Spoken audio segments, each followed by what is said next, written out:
이재현 CJ그룹 회장이 구속되면서 CJ그룹의 경영 공백을 최소화하기 위해 비상경영체제로 전환했습니다. 기업들이 3분기에는 실적 개선을 기대하는 것으로 조사됐습니다. 방송통신위원회는 오늘 18일 전체 회의를 열고 과잉 보조금 경쟁을 벌인 이동통신사에 대한 제재 수위를 정할 예정입니다. 임종용 농협금융지주 회장이 우리금융지주 민영화에서 우리투자증권의 인수를 검토하겠다고 밝혔습니다. 시청자 여러분 안녕하십니까? 센 경제 현장의 강동석입니다. 오늘 코스피 지수는 하락 마감했습니다. 자세한 소식 서울경제신문 김종성 기자 연결해 보겠습니다. 안녕하십니까? 안녕하세요. 네, 자세한 마감 시황 정리해 주시죠.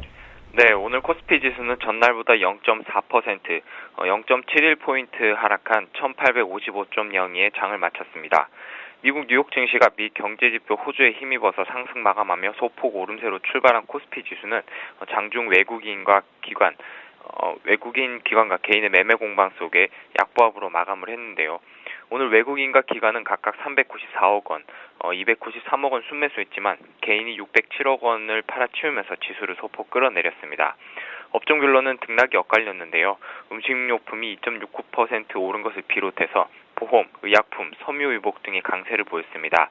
반면 운송장비가 2.51% 하락했고 제조업, 전기전자, 유통업 등도 약세를 보였습니다. 시가총액 상위 종목 중에는 삼성전자가 0.68% 오르며 거래를 마쳤고 포스코, 삼성생명, 신한지주, 한국전력 등도 상승 마감했습니다. 반면 SK하이닉스는 외국계 증권사의 매도 리포트가 나오면서 크게 하락했고 현대차, 현대모비스, 기아차 등 현대차 3인방도 엔화 약세에 따른 외국인의 매도 공세로 큰 폭으로 하락했습니다. 오늘 STX 조선해양과 STX 엔진, STX 중공업 등 STX 그룹주가 채권단의 조속한 정상화 방침에 5% 이상 급등했고 CJ그룹 이재현 회장이 구속 수감됐음에도 불구하고 CJ 우선주와 CJ 제일제당 등은 상승률 상위 종목에 이름을 올렸습니다. 오늘 코스닥 지수는 전날보다 0.17% 하락한 526.92의 거래를 마쳤습니다. 네, SK하이닉스가 오늘 외국계 증권사의 매도 의견 리포트로 8%나 급락했죠? 네, 그렇습니다. SK하이닉스는 오늘 유가증권 시장에서 8.72% 하락한 28,800원에 거래를 마쳤습니다. 오늘 SK하이닉스의 주가를 끌어내린 것은 전날 네덜란드계 글로벌 증권사인 CLSA가 내놓은 투자 의견 매도 보고서 때문인데요. CLSA는 PC용 D램 가격이 여름부터 하락하고 SK하이닉스의 영업이익도 3분기를 꼭지점으로 내려갈 것이라고 분석하면서 투자 의견을 기존 매수에서 매도로 변경한 것입니다. 특히 지난달 7일 삼성전자가 JP모건의 목표 주가 하향 보고서로 인해서 6% 넘게 급락했던 것이 SK하이닉스로 전이되는 모습을 보였습니다. 그러나 국내 전문가들은 CLSA가 지적한 내용이 과한 측면이 있다고 지적하고 있는데요. 업황 전망에 대한 확인이 필요한 시점이라고 인정은 하면서도 그 정도나 SK하이닉스에 미치는 영향에 대한 분석은 세밀하지 못했다는 지적입니다.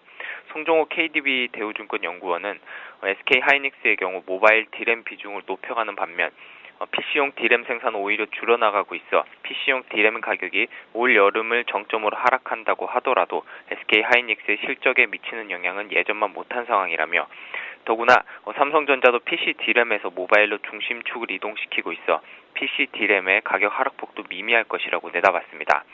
한 외국계 운용사의 펀드 매니저는 하반기 중국 시장의 하이브리드 PC나 태블릿 PC의 수요를 고려하면 PC D램 시장은 내년까지 굳건할 것으로 전망돼 회사 내부적으로도 SK하이닉스를 사들일 시점이라고 판단하고 있다며 외국계 증권사의 매도 보고서에도 불구하고 오늘 외국인이 오히려 매수에 나섰다는 점에서 볼 때 레포트의 신뢰성이 크지 못한 것으로 판단된다고 설명했습니다.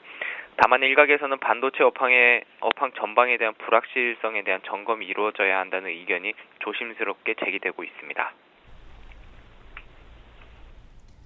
네, 3월 결산 국내 증권사 19곳 중 15곳이 지난해 영업이익이 줄거나 영업 손실을 냈다고요? 네, 그렇습니다. 증시 침체 직격탄을 맞은 것인데요. 한국거래소가 집계한 유가증권 시장 37개 3월 결산법인의 지난해 사업년도 연결기준 영업이익은 5조 5,963억 원으로 지난해보다 9.9% 감소했습니다.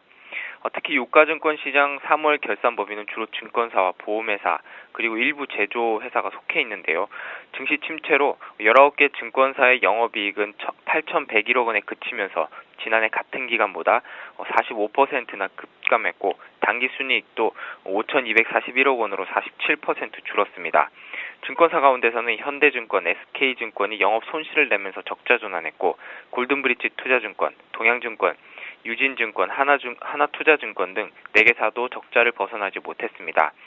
영업이익이 흑자를 기록하면서 전 사업연도보다 실적이 좋아진 증권사는 동부증권과 KTB투자증권, 미래에셋증권, 메리츠종금증권 등 4곳뿐이었습니다. 네, 증시 관련 소식 김종성 기자였습니다. 고맙습니다. 고맙습니다.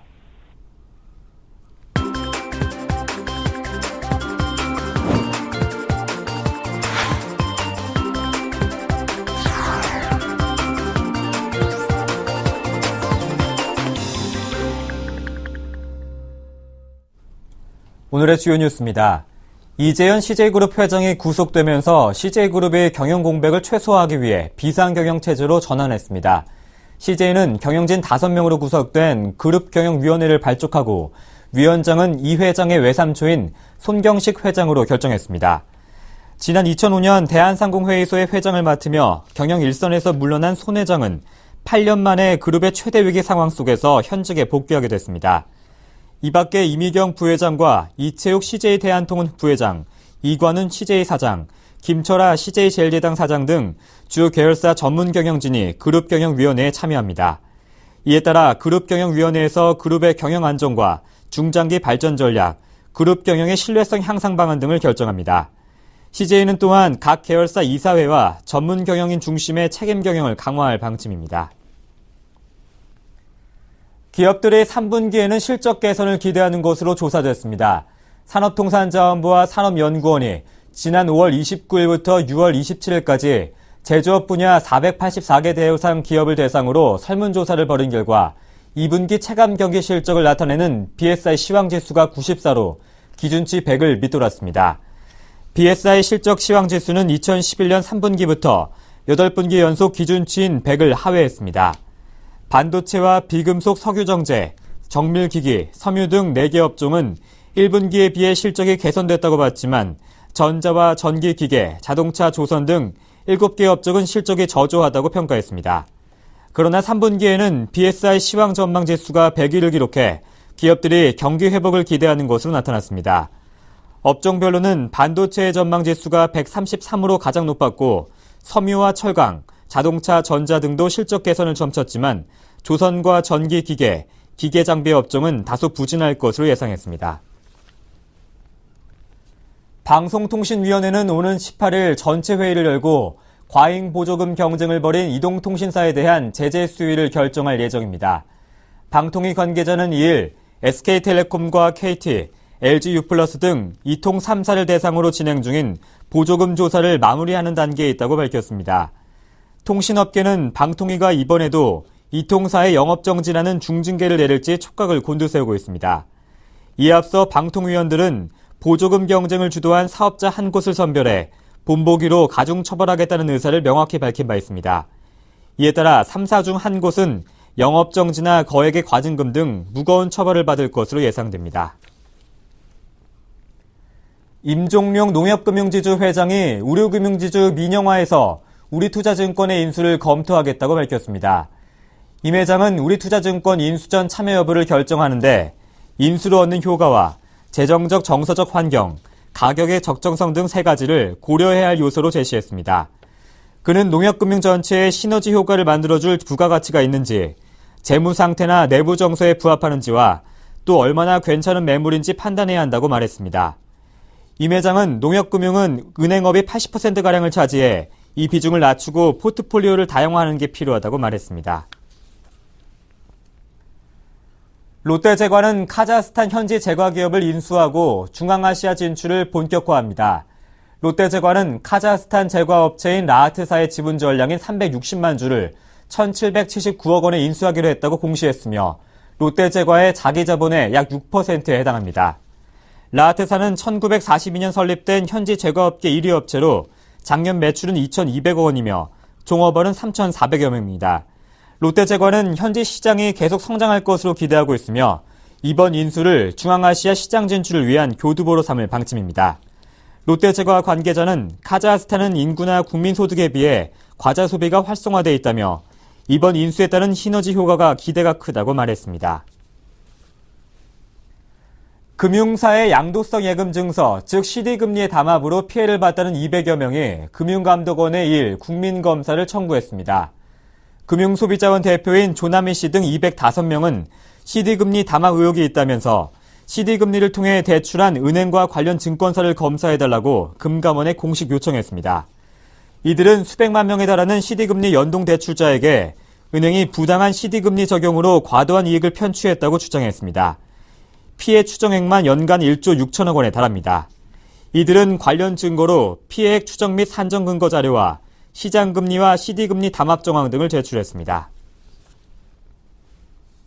최근 조선사나 건설업계에서 위기를 겪는 곳이 있습니다. 단연 그 큰 타격을 입는 업체는 금융권일 텐데요. 자세한 소식 서울경제신문 임세연 기자 연결해 보겠습니다. 안녕하십니까? 네, 경제부입니다.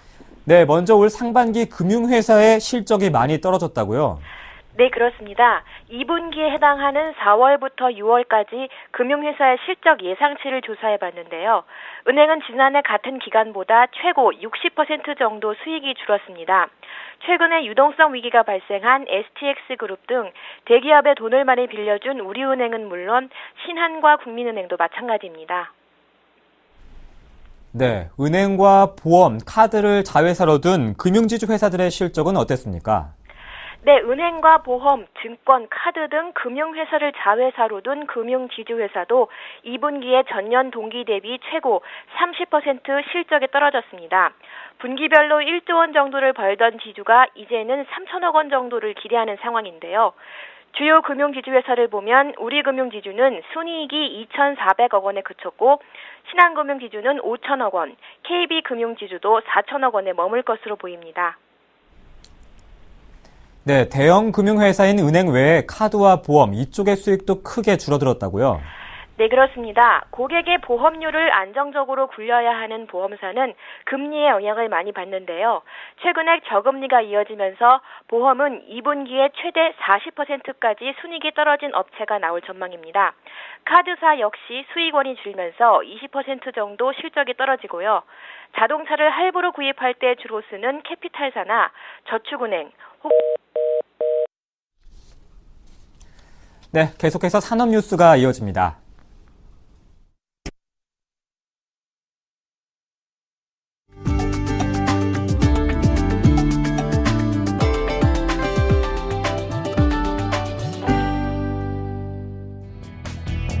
미국 법원이 현대차는 현대차를 몰다 충돌 사고에 에어백이 작동하지 않아 다친 운전자에게 약 159억 원을 보상해야 한다고 판결했습니다.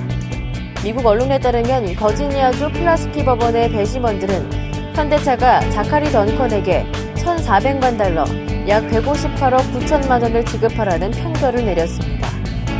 던컨은 지난 2010년, 2008년형 TV론을 운전하던 중 도로를 벗어나 나무를 들이받았으나 에어백이 작동하지 않아 심각한 외상성 뇌손상을 입었다며 소송을 제기했습니다. 현대차는 이에 대해 이번 판결에 불복해 상급법원에 항소하겠다는 의사를 밝혔습니다. SK텔레콤은 천재교육과 공동 개발한 교수 학습 지원 서비스 스마트 티처를 출시한다고 2일 밝혔습니다. 이는 초중고 교사들이 스마트폰이나 태블릿 PC를 활용해 수업 지원을 받을 수 있는 서비스로 내년 7월 1일까지 무료로 서비스됩니다. 이용자들은 학급 운영 자료와 수업 준비 자료를 검색하는 교사용 자료실, 스마트 기기로 가정통신문을 발송하는 학부모 알림이 등을 활용할 수 있습니다. 캠핑 문화 확산에 식품업계가 반사이익을 얻고 있습니다. 유통업계에 따르면 최근 본격 캠핑철에 들어서면서 즉석밥과 소시지 등 캠핑푸드가 각광을 받고 있습니다. 식품업계는 캠핑푸드 시장 규모가 작년 4천억 원에서 올해 8천억 원대로 약 2배 늘어날 것으로 예측하고 있습니다. 온라인몰에서도 캠핑푸드 매출은 신장세입니다. 온라인 쇼핑몰 G마켓의 경우 지난 한 달간 가공식품 전체 매출도 전년보다 23% 늘었습니다. 공정거래위원회는 62개 상호출자, 채무보증제한 기업 집단의 계열사 현황을 집계한 결과 전달보다 6개사 감소한 1,782개사로 나타났다고 2일 밝혔습니다. GS는 전자상거래업체인 A+B의 지분을 취득해 계열로 편입했고 대림은 도로건설업체 서울터널을 계열사로 추가했습니다. SK는 중고차 판매업체 엔카네트워크와 소프트웨어 개발업체 매드스마트를 흡수 합병해 계열사에서 제외시켰고 태광은 시스템 관리업체 TCS를 흡수 합병하는 등 3개사를 줄였습니다. 네, 전화 연결이 고르지 못했는데요. 다시 한번 임세원 기자 연결해 보겠습니다. 임 기자. 네, 임세원입니다. 네, 금융권의 실적이 저조한 업계별로 원인을 살펴봐야 할 것 같습니다. 먼저 은행의 실적이 저조한 이유는 무엇입니까? 네, 무엇보다 은행은 기업에 빌려준 돈이 문제가 됐습니다. STX그룹과 쌍용건설 등이 최근 유동성 위기로 일부 계열사가 법정 관리나 기업 재무구조 개선으로 불리는 워크아웃에 들어갔는데요. 이 경우 채권단이었던 은행은 자금을 추가로 지원하거나 아예 돈을 떼이는 경우도 있습니다. 또한 이렇게 기업의 부실이 드러나면 채권은행이 건전성을 유지하기 위해 의무적으로 쌓아야 하는 자금도 늘어납니다. 다음에 보험을 보면 우선 저성장으로 인해 저금리가 계속되고 있습니다. 고객의 보험료를 굴려도 수익이 나지 않는 것인데요. 게다가 노령화로 인해 장수하는 사람이 늘어나면서 보험사가 지급해야 할 각종 의료비, 사고 발생에 대한 보상 등 보험금이 늘고 있습니다. 네, 그럼 저축은행이나 카드사 같이 어려운 이유는 무엇이었습니까? 네, 카드나 캐피탈사 같은 곳은 고금리 대출이 많아야 먹고 사는 업계인데요. 하지만 경기 침체로 사람들이 지갑을 닫으면서 차를 사거나 신용카드로 고액을 결제하는 경우가 줄고 있습니다. 저축은행과 신협 등 상호금융도 마찬가지입니다. 은행에서 돈을 빌리지 못하는 저신용자에게 다소 높은 금리의 대출 상품을 제공해왔지만 최근에는 정부에서 펴는 서민금융 상품의 수요를 뺏겼습니다. 신용 등급이 낮은 사람도 더 낮은 금리로 대출받을 수 있고 채무 감면도 해주기 때문입니다. 결국 금융회사의 실적 악화는 경제 전반의 침체와 연결된 것인 만큼 하반기에도 단기간에 반전하기는 힘들 것이라는 데에 문제가 있습니다. 네, 잘 들었습니다. 경제부 임세원 기자였습니다. 고맙습니다. 네, 고맙습니다. 네, 원활하지 못한 전화 연결로 인해서 방송이 고르지 못했던 점 사과드립니다. 7월 2일 센 경제 현장이었습니다. 고맙습니다.